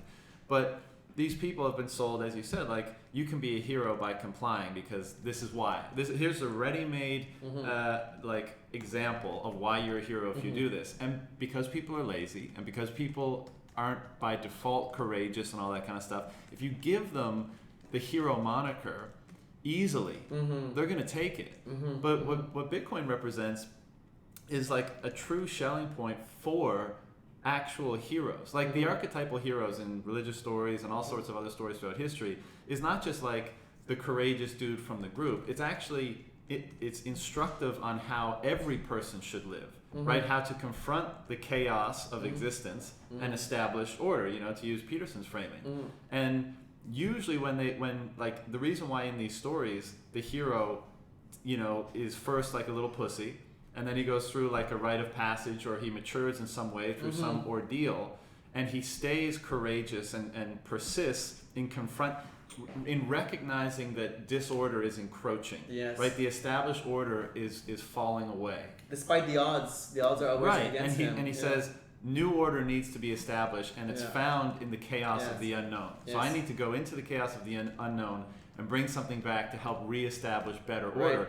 Usually when that happens, they're always considered to be an enemy or a threat or derided, because the people that are still holding on and grasping to the old order consider it a disruption of the articles of faith of the culture. Sure. Right? And so they would rather ignore the encroaching chaos or ignore the encroaching disruption and degradation of the culture, or are susceptible to delusion or whatever else, to avoid confronting the truth of what the hero represents, which is the order needs upgrading. It can only be found in the chaos. It's incumbent on every single person to approach it in the heroic fashion of being courageous about doing so. And what are Bitcoiners? Here's this thing that we don't fully understand in Bitcoin, which come out of the chaos, and we recognize that it's special. We understand elements of it. We understand that it can update, it can resolve some of the issues that are causing the degradation of the culture. But that's kind of it. Like, it's way stranger than we know, right?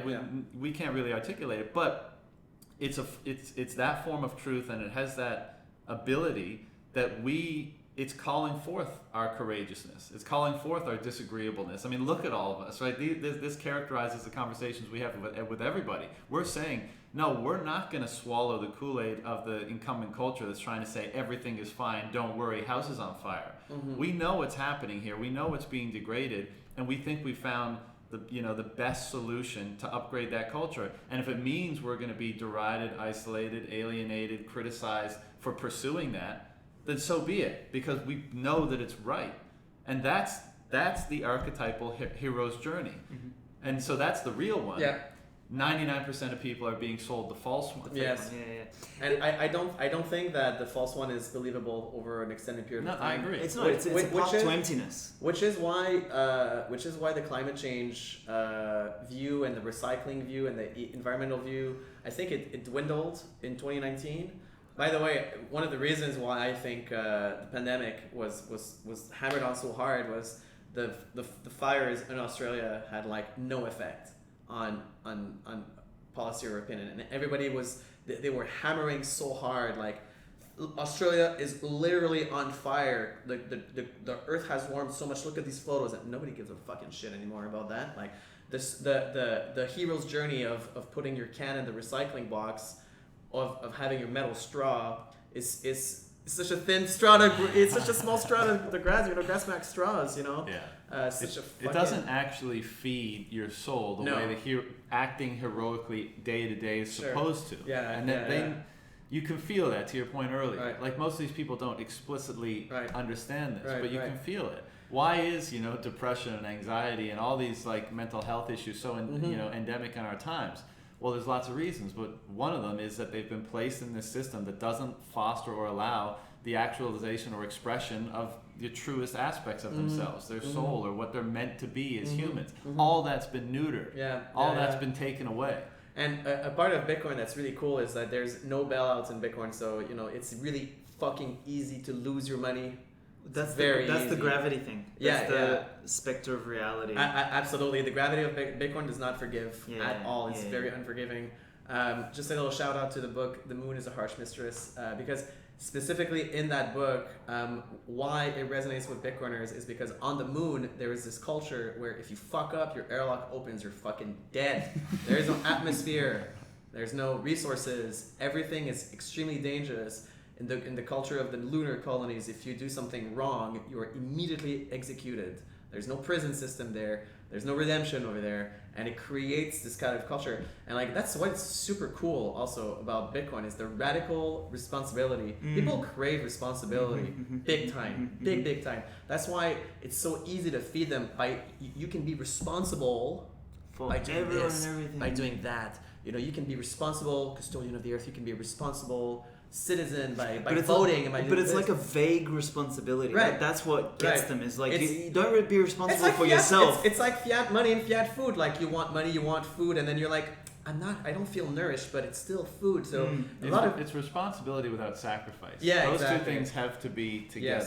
But it's like the climate change people, they get to say like, virtue signal, like, I support whatever fuck measures are being put out there, and then fly there, but I don't have to change much or anything about myself. So I'm gonna go to Davos and tell you guys what to do, but I'm flying there in a private jet. It's only responsibility if you actually have to give something up to take it.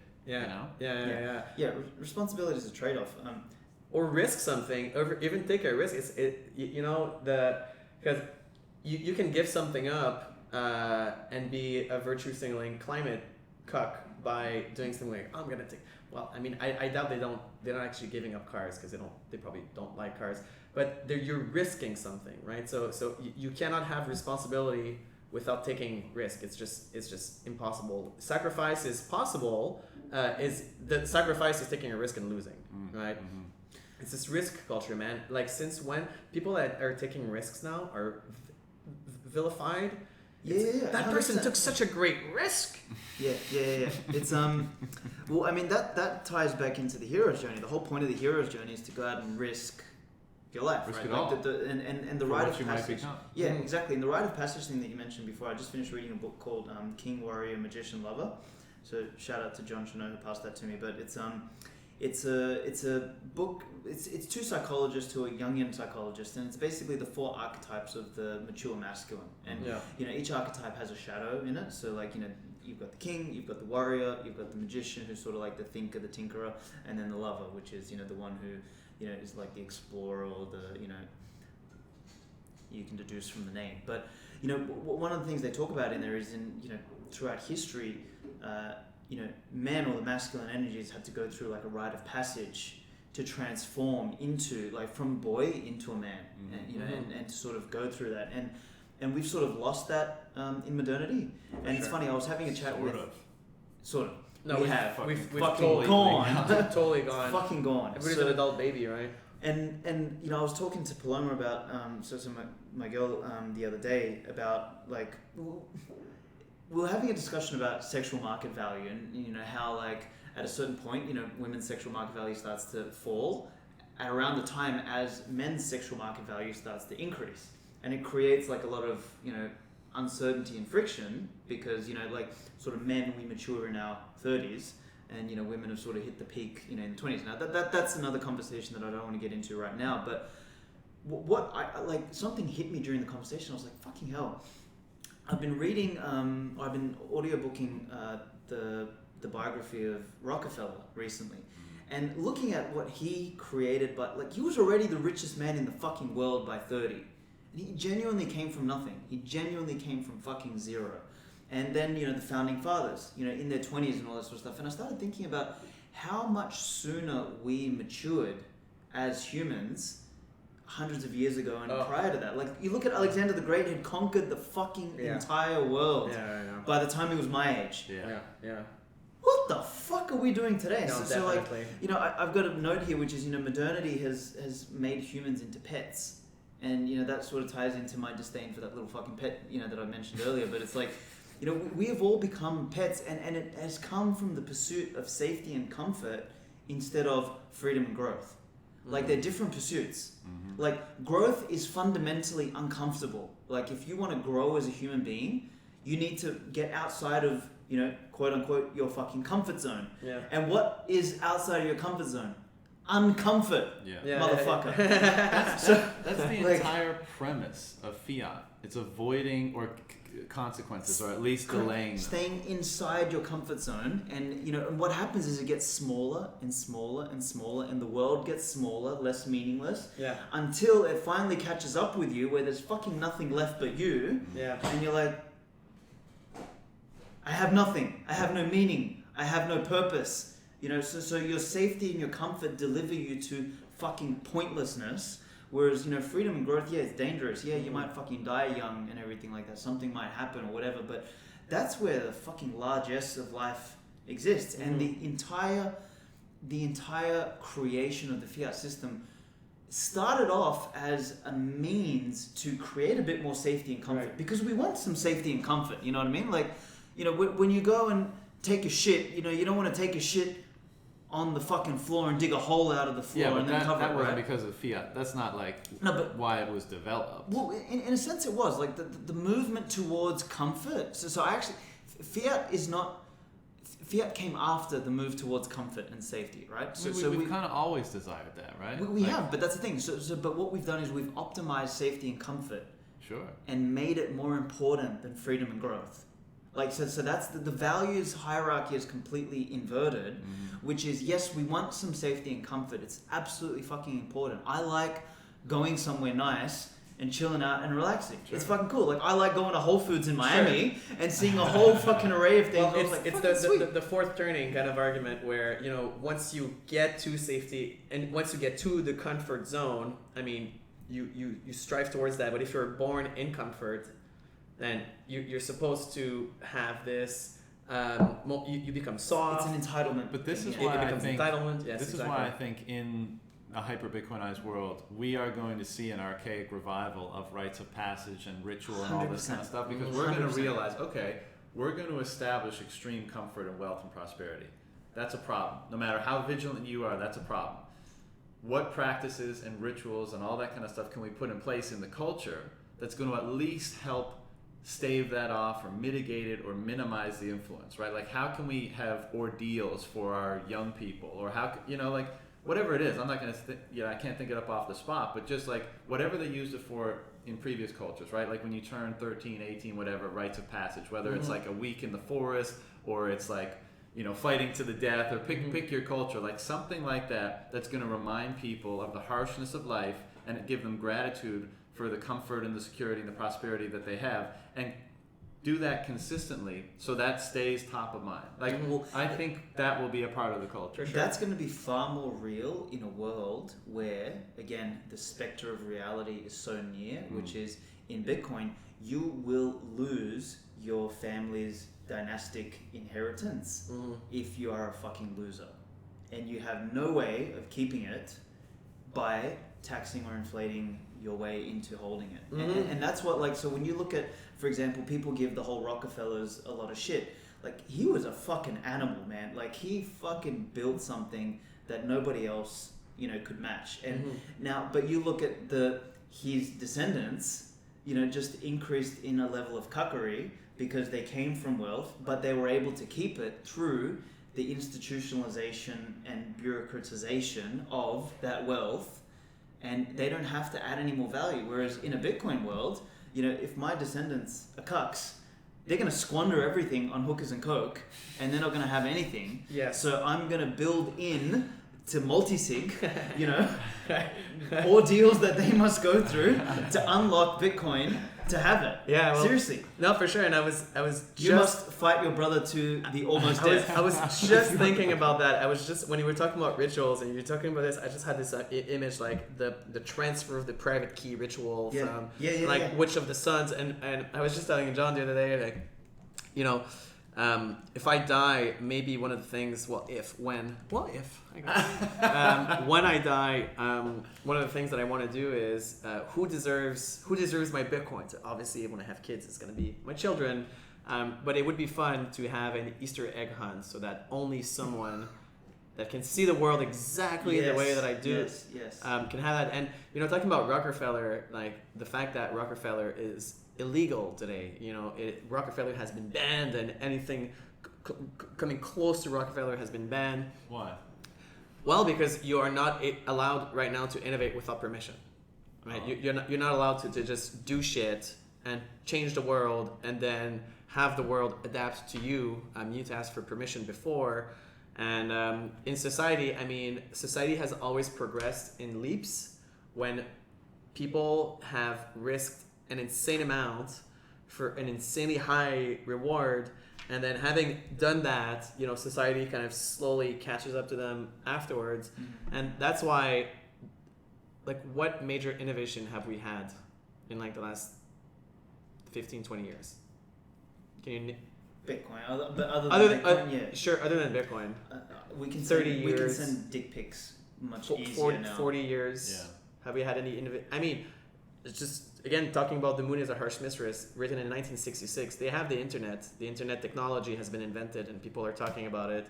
And I mean, nothing have we invented, you know, a better version of the internet or something as radically transforming? No, because right now, if you have any kind of sense of adventure and heroism, you need to ask for permission to do anything. And then, of course, if a hero needs to ask for permission to do something, he's not a fucking hero. Well, he's not going to do it. He's going to be like, well, fuck this. Like, if I need to ask for permission, I'm just not going to do it, obviously. So, yeah. You know what's funny about the hero is that I mean, it is the focal point of all of our stories, right? All of our foundational myths, all that kind of stuff. You know, Harry Potter, fucking Jesus, all this kind of stuff. Like the hero is what speaks to us on the deepest level. But there's a dissonance that causes us to only appreciate it when we're separated from it or when it's in the past, right? So everyone will be like, yeah, Alexander and Genghis Khan and all these people, like, wow. Like, now, you could argue they're not necessarily the heroes, they're just kind of bloodthirsty conquerors, you know, but whatever. Like, people idolize that kind of stuff in hindsight, but never in the present moment. Sure. Right? It's such a funny dissonance. Because by definition, you're going against the consensus. Right. Right? So the hero is the one that breaks consensus and then is vindicated later on. Exactly. Right? So there's a reason why he broke consensus, because everyone was wrong and he did something outrageously risky. And then once they're vindicated, everyone's like, oh yeah, of course. Of right. course he was a hero. And then now the new consensus is around this new hero, obviously. And Harry Potter is a great analogy. Did you get that from Peterson's second book? He's used it a bunch. Right. And then there's the other, in his second book, there's also a great part about Jesus breaking the rules of the Sabbath, and how like Jesus, the character of the rebel, and just framing it as the holy consensus of all the rabbis, and everybody agrees on what to do, and Jesus proposes things that are common sense, like, well, we were hungry on the Sabbath, so we picked some fruits in the field, and I need to feed my people because we were marching, and then we broke the Sabbath rules because of things that obviously make sense, Right. and I mean, things that obviously make sense today now to us, breaking this consensus of irrationality. Hopefully, we just move the normality forward through this, but I mean, if to the point of Rockefeller, like right now we just don't see that anymore. Like Bitcoin is the only thing you can do, because Bitcoin is the only thing that you can do without asking for permission. I did a tweet like in my old account before I got banned, which was just, and it was trite, but I just said that the last giants we had were Tupac in musical artistry, and Steve Jobs in that was it. After Steve Jobs died, like, you see the whole technological world go through the fucking floor. Like, the heroes became the fucking cucks of Zuckerberg and those fucking losers. Like, Steve Jobs was the last actual guy who wanted to build and earn money for value. Like, he was just a fucking, didn't give a shit about process this and that. Like, do you know about his number plate thing? Like, he drove around with a temporary number plate for the entire fucking time he lived. So he refused to get a number plate. Steve Jobs? Yes, he refused to get a number plate because he thought it was immoral for the government to give him permission to drive a car. Fantastic. So, and he did that all his life, even when he was a billionaire. Fantastic. He did not register his car. Fantastic. But that was a fucking hero. That was the last entrepreneurial hero. And a good way to know if you're the hero is if the global government, media, and cultural establishment is supporting your cause. You're not a fucking hero. You're not a hero. That's why exactly. I really like the imagery of Greta Thunberg being this hero of the Extinction Rebellion, like the only thing that stands between us, like just the earth collapsing is her stare, her powerful stare, and she's got literally fucking governments inviting her to speak, and banks, having eco awards within, like you're not a hero if everybody's cheering for you. I mean, you're a hero only if other heroes are cheering for you. Those people are total false heroes, and it's so evident in all those people like Greta and AOC and anybody, all those people. Ego. So much fucking ego. Like, for Greta to get up there and do the whole "how dare you" thing, like, all I see is some misinformed little 14 or 16-year-old that is not humble enough. 20. What's that? She's actually almost 20. Is she? Well, whatever. That's part of the trick. She grew up in front of. That's part of the trick. That's part of the Vitalik type trick. Is that she's a perfect. She looks 5 or 6 years younger than she actually is, and they position her as this, right, 12-year-old looking girl. But just to assume she's so right to conjure that emotion. Like to me, that's, and you can see it in all of them. It's so egotistical. And like I know, sitting around this table, we're pretty confident and convicted about certain things. So something similar could be levied toward us. But I think we know it's of a different kind. And like I think the real hero has, you know, an extreme humility in the face of the unknown, which requires courage to lead to truth. That's the real hero. Yeah, you don't need courage if you got the banks and the World Health Organization, the World Economic Forum, and Davos paying you to come and Oh, sure. give a talk. That doesn't make Well, you don't need courage if you get bailed out every time you fail. Yeah, of course. Yeah, that's it. That's the removal of risk again. It's like, you know, people taking. That's where like people like Elon, you know, like anger me so much. It's like there's no risk there. Like he got a bunch of money. Yeah. He got a bunch of free money. But I mean, The thing with it's Elon, not all bad. you can't like, take it all away from him. you can't take it all away. Because he's done novel things. But but it's not even the novel things. He actually did hustle, so I will give him that much. Sure, like he actually almost went bankrupt with Tesla. Like he did hustle. So the thing is, he's kind of got the fiat derangement syndrome in the sense that he actually has the ingredients to be, you know, a crazy type entrepreneur. Like he has the ingredients to be a remnant, but he's just been so rewarded. He didn't have the backbone to fail. That's the thing. Like sure, he went out and took a risk and worked hard for his risk, and then we can argue that he failed at Tesla and got bailed out. Yeah, correct. I mean, without the EV industry, without the ESG industry just popping up, would he ever? Because now investing in Tesla is a guaranteed way to rebalance your ESG quota. I mean, I feel like Elon just played the game in the arena he was placed in. Yeah. Like he was like, all these fucked up incentives that the fiat, you know, system generates. Sure. I'm just gonna play that as hard as I can. And you know, on a level, you got to give him credit because he played it better than everyone. You know, most people can play it. You can criticize him for saying it's immoral to even play that game, which we would probably be on that side of to a certain degree. But like, you know, he just completely leveraged what that system allowed him to leverage. Sure. I think he was lucky for being in the right place at the right time. We all have a bit more of than that. anything else. Well, Russell Crowe in Gladiator is not a hero because he played the game better than everyone else. Right. He played the game because he said, "Fuck you, I'm out of here." He was, and but that's the point about heroes. Yes. It's always in hindsight. Yeah. Well, that's why Musk is a false hero. Yeah, no, because the hero also, the hero needs to die if he has to die at some point. Like the hero doesn't. At the end, when the hero has failed in his mission, he doesn't drop his sword and run away. Shit, I bit off too much more than I can chew. Well, because that's the final act of conviction. It's the final act to say, I actually believe in these principles so much that if my death is required, I'll give it. Yes. That's the most powerful shit there is. And on that note, do you know anyone who would sacrifice his life for the fiat central banking cartel? If it came down the line, absolutely. You know, if it came down the line, you're like, well, you know, you've got to.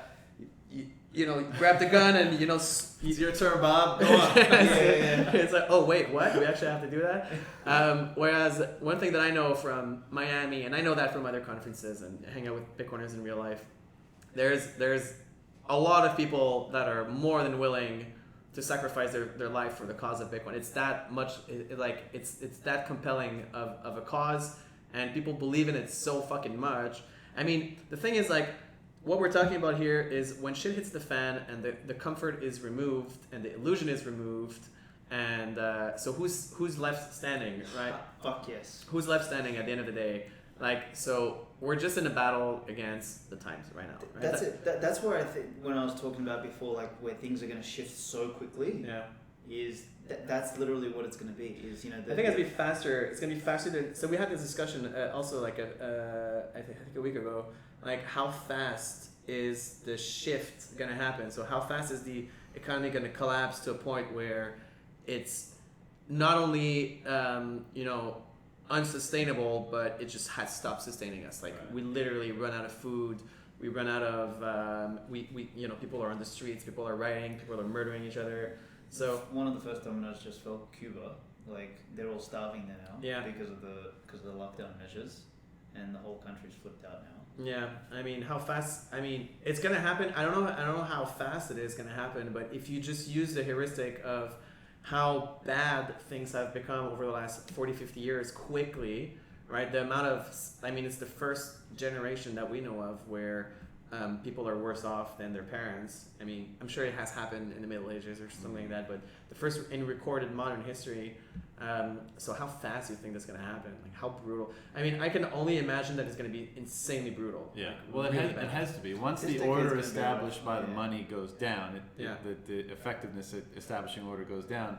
In a centralized system like we have, you have to ratchet up the control to keep things together. Right, yeah. Right. And these systems are going to juice every last drop they can out of people through the money. And as that fails, and as its coordinating capacity fails, well, Big Daddy's going to have to do the coordinating. And that's oppression. That's authoritarianism completely. Yeah. You know? But I don't know how long it can persist for. I mean, look at Venezuela. I know it's an isolated case, and if it happens en masse, maybe there's different dynamics. But like, you can oppress a people for a long time. You can, but it's accelerating right now. Like everything is accelerating. I agree. The boomers are retiring. Yeah, and that's it. And you've got an acceleration of the way information spreads and misinformation and confusion and everything like that. But you also have the largest demographic retiring or all dying off basically. Fuck man, it's gonna be like this decade, and This I keep decade's saying gonna be this. retarded. Yeah, it's gonna be crazy. This decade's gonna be a disaster. Like it's gonna be, we're gonna like. It's gonna be awesome for us, that's for sure. Well, We're gonna have a It's blast. gonna be a mixture. I think turbulent for some for of us it's gonna be everybody. annoying, right? It's gonna be like if the table here is like complete destruction of fucking humanity, like we're quickly racing towards it, and sometime this decade, like the pockets of hope are like kind of pulling the fucking reins on this sled before we hit that, and we're gonna like go and sort of come up. That's gonna be, this decade's gonna be hitting the trough and coming out of it. Yeah, true. And I think by the end of this decade, things are probably going to be similar to where they are now in terms of overall quality. And then the 2030 to 2040 will be where you're we right. build the foundation. There's still too much hope for it to. There's still too much hope out there right now for it to collapse. Like if you look at the mom and pop small store owner, like we're gonna pick ourselves up by our bootstraps and we're gonna rebuild this, and then you're gonna fucking get hit again in 3 years, and then it's gonna take like another few hits. But people are still, and now it's just because the pandemic's finally ended. People are like, oh. Now there's like, it's gonna get better because the pandemic is ending. There's like this wave of hope where, oh my god, people are gonna get so disappointed, That's even the case, the situation Bitcoiners are in. Yeah. Because they're like, things have been crazy, and they know in the back of their minds that this is not the case, but you just, you know, the inertia of life is just like, hopefully it'll snap back to normal and like there'll be a reprieve or whatever. But I think coming to terms with the fact that like this next decade or whatever the period ends up being, but at least the momentum of what's happening, like it's only going to be more of that. And like all those questions that you want to avoid and all those things you don't want to deal with right now because they're kind of uncomfortable and they require all this stuff, unfortunately you probably should be dealing with them because, you know, to use your term, you know, like this is a type of war. And not to sound like all radical and stuff, but like it's not going to go in the opposite direction. Like there's going to be more of this type of stuff. So how should you be situating yourself and adapting and planning and all that stuff? And I don't have the answer because like we're all trying to figure this out, right? But like it just coming to terms with like let go of it goes back to being easy and normal again. Maybe for periods, but this is like you just said, like there'll be a reprieve. And then something bigger will smack you in the face, and just accepting the fact that like this is the world now. What are you gonna do about it? Buy some fucking Bitcoin. Preserve where it starts. Preserve the Bitcoins. Save our wealth. We need to like build our own little like fleet of mini planes that we can like fly around and get around and shit. Kind of like Pablo Escobar and the guys did, you know? But honestly, the best thing we can do is for all of the Bitcoin remnant to just keep talking. Like, just to keep doing it. Honestly, like, we've been doing relatively well in terms of strategy as a community, just building this culture. And also, building the culture, building the network, building the relationships that we have. I mean, I don't think the thing is it's so impossible to see now because we're beyond rationality, right? So it's impossible to apply logic to an illogical construct. We're living in a world where everything is illogical. So you're trying to plan how are these things going to go in the future, and if I can plan how it's going to happen in the future, then I can place myself in the right place at the right time. Now's the time to be nimble, man. Right. Yeah. I mean, Nassim Taleb perfectly described it. You have to make yourself anti-fragile, and anything that happens to you is a good thing for you. You know. You have to be nimble, adaptable, light. Like this is not the time to have roots somewhere. Specifically, like or to have a single set of roots. Yeah. Well, that's another whole set of discussion because there are two strategies. Well, in terms of building a citadel, for example, there's two strategies. You can either get the Bitcoiners to come to you, or you can transform your existing neighbors into Bitcoiners and get roots somewhere. So if you put roots somewhere, it needs to be the right spot. If you're nimble, then you don't have to worry about whether or not you're in the right spot, but you don't get some of the benefits of having roots, right? Which is having people that will have your back. But sometimes, you don't want necessarily people to have your back. You just don't want your neighbors to turn against you. Are you more worried about your neighbors turning against you? Or it depends. But yeah, things are accelerating now, even with just the mandatory vaccines and all that kind of stuff. I mean, things are getting rough. Things are. I think we've been just so accustomed to just things getting so rapidly worse in the last year and a half, that we just don't realize how worse they're becoming so quickly. I mean, just the idea of. I think we do. We do, but a lot of people, a lot of normies don't. I mean, it's insane. Everyone's tweeted out like what was a conspiracy theory last March is now de facto accepted without question. Yeah, the quarantine hotels in Canada. What the fucking fuck? Yeah. I mean, I still can't believe we have quarantine hotels in Canada where women are getting raped in and shit like that, and there is nobody calling for the assassination of the Prime Minister. Yeah. Seriously, like, isn't that bizarre? Isn't that weird that no one's openly like rebelling and shit like that? Now, with the mandatory vaccines, the vaccine passports, I think. I used to think that was the last straw. I used to say, well, the last straw is going to be when they force vaccinate people's children. Then that's going to be the last straw. People are not. No, of course not. People are lining up their children to get their vaccination shots. You control the information, the narrative, and you control everything. It's like Jacinda in New Zealand, that clip of her yesterday being like, we are the single source of truth. Who said that? Jacinda, she's like, if you see anything anywhere else, just disregard it. We have all the information on our government website. And she used words like Ministry of Health, Ministry of Truth. She said, we are the single source of truth. We are the blockchain of... There's only one single source of truth, bitch. That's my fucking Bitcoin node. She's just so revolting. I know. Like, she's so revolting. She's horrible. Man, like, I remember a couple years... Actually, it was in 2020. People were like, Jacinta is a national hero because look at how she, because of her ethnic background, I'm sure. No. She's a white woman, who's like. I don't know. Is that the PM of New Zealand? PM of New Zealand, basically. Okay. So she's like classic, SJW, looks like a horse, kind of. She's the Justin Trudeau of New Zealand. Exactly. She's off-putting in the same way. You know how Trudeau talks, and you're just like, oh my god, he's such a fucking weasel. She's like that. She's like a lot of head movement, and like weasels identify with her. Yes, exactly.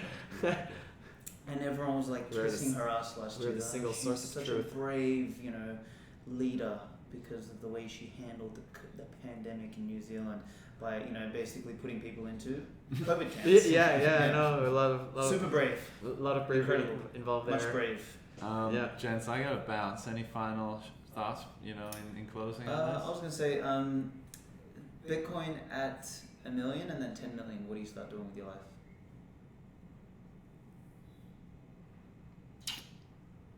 Do you want to go first? Svetski asked me that question like yesterday, I and primed you a little bit. I know, and I answered. What's my answer? At 1 million, I'm still just surfing and doing nothing, and then I said at 10 million, that's when I go back. I go back to Quebec, Oh no, what did I say? No, no. So the first thing I said is Bitcoin at 10 million.